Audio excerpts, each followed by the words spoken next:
সন্ত্রাসীরা হত্যা করেছে। এটা অত্যন্ত বেদনা বিধর ঘটনা। এটা নয়, আমিরাবাদীরা সবচেয়ে বেশি ক্ষতিগ্রস্ত হয়েছে। তারপরেও আমিরাবাদীরা আওয়ামী লীগ, আইজা ছাত্রলীগ, যুবলীগ,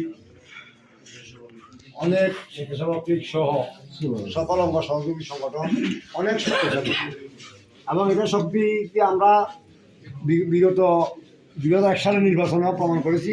মোশাররফ মিয়া বাড়ি এখানে ছিল, মোশাররফ মিয়া বাড়ি এখানে থাকার পরেও আমরা আমিরাবাদের প্রত্যেকটা কারণে আমরা এটাকে ধরে রাখতে হলে আগামী দিনে আমরা জামাতারিকে বুঝাতে হবে যে আমিরাবাদী নিয়ে আওয়ামী লীগ, ছাত্রলীগ, শ্রমিক লীগ, কৃষক লীগ, শ্রমিক লীগ, সকল অঙ্গ সহযোগী আওয়ামী লীগ সহ সকল অঙ্গ এবং সহযোগী সংগঠন শক্তিশালী, এবং সেটা ভোটের মাধ্যমে আমরা প্রমাণ করেছি।